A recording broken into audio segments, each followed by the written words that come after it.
اعوذ باللہ من الشیطان الرجیم بسم اللہ الرحمن الرحیم۔ نماز فجر کے بعد جو یہ تسبیح پڑھے گا، اگر وہ غریب ہے تو اللہ اسے امیر کر دے گا، اگر وہ بیمار ہے تو اللہ اسے صحت دے گا، اگر وہ حاجت مند ہے تو اللہ اس کی حاجت پوری کرے گا انشاءاللہ۔ محترم ناظرین، جو شخص یہ تسبیح پڑھے گا، اگر وہ غریب ہے تو اللہ اسے امیر کر دے گا، اگر وہ بیمار ہے تو اللہ اسے صحت دے گا، اگر وہ حاجت مند ہے تو اللہ اس کی حاجت پوری کرے گا انشاءاللہ۔ جو یہ تسبیح پڑھنے کی بات کی جاتی ہے، جو انسان کی تقدیر بدلنے میں، رزق میں برکت دینے، بیماری سے صحت دینے اور حاجات پوری کرنے کے حوالے سے معروف ہیں، وہ تسبیح یہ ہیں۔ جو شخص یہ تسبیح پڑھتا ہے، اللہ تعالیٰ اس کے لیے رزق کے دروازے کھول دیتے ہیں۔ یہ تسبیح انسان کے مالی مسائل کو حل کر دیتی ہے اور اس کی تقدیر میں تبدیلی لاتی ہے۔ یہ تسبیح بیماریوں کے لیے بھی بہت فائدہ مند ہے۔ یہ تسبیح پڑھنے سے اللہ کی رحمت اور شفا کی خاص بارش ہوتی ہے۔ جو بیمار ہوتے ہیں، اس کو اللہ کی طرف سے صحت ملنے کے امکانات بڑھ جاتے ہیں۔ یہ تسبیح حاجات کی تکمیل اور مشکلات کے حل کے لیے بہت ہی میسر ہے۔ جو شخص اپنی ضروریات اور حاجت کے لیے تسبیح پڑھتا ہے، اللہ اسے وہ چیز عطا کرتے ہیں جس کی وہ دعا کرتا ہے۔ اس تسبیح کو پڑھتے وقت دل سے اللہ کی رضا کی امید رکھیں اور اس سے اپنی حاجات اور مشکلات کے حل کے لیے دعائیں کریں۔ تسبیح پڑھنے کے دوران آپ اللہ سے اپنی مخصوص حاجات، رزق، صحت یا کسی بھی مشکل کے حل کے لیے دعا کر سکتے ہیں، جیسے اللہ میرے لیے رزق کے دروازے کھول دے، اے اللہ میری بیماری کو شفا دے، اے اللہ میری حاجت پوری کر دے۔ محترم ناظرین، آج میں جو یہ وظیفہ آپ کی خدمت میں لے کر حاضر ہوا ہوں، یہ وظیفہ ہماری ایک بہن نے ہمیں تحفۃً پیش کیا ہے۔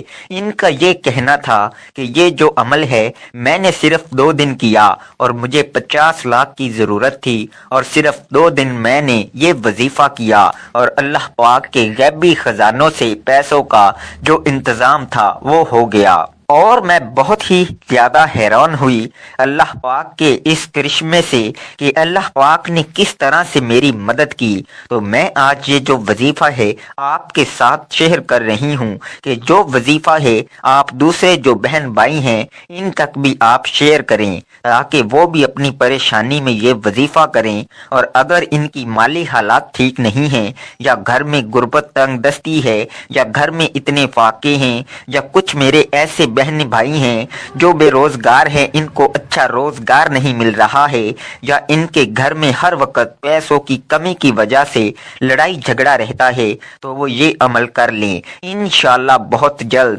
اللہ پاک اپنے غیبی خزانوں سے ان کے گھر میں رزق کی برسات کر دیں گے اور رزق کے جو بند دروازے ہیں وہ کھول دیں گے۔ محترم ناظرین، اللہ تعالیٰ نے انسان کو اس دار فانی میں بھیج کر زندگی کے طور طریقے سکھا دیے ہیں، تاکہ وہ اپنی زندگی کو اور ضروریات زندگی کو انتہائی احسن انداز میں پورا کرے۔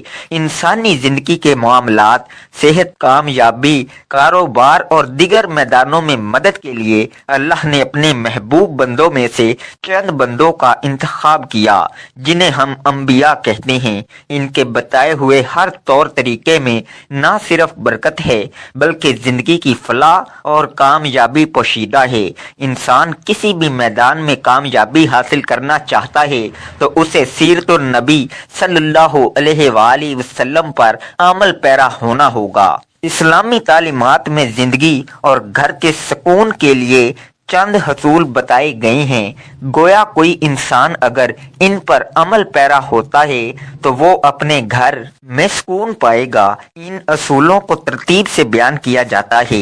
انسان گھر میں داخل ہو، گھر میں کسی بھی کام کو سر انجام دے تو وہ فوراً بسم اللہ پڑھے۔ اس کام کو کرنے سے قبل اور ہمہ وقت ذکر الہی میں مشغول رہے۔ جدید دور ہے تو اکثر لوگ اپنے وقت کو گزارنے کے لیے فون کا کثرت سے استعمال کرتے ہیں، جس سے نہ صرف وقت ہاتھ سے جا رہا ہے بلکہ نیکی کرنے کے بھی لمحات انسانی ہاتھ سے پھسلتے جا رہے ہیں۔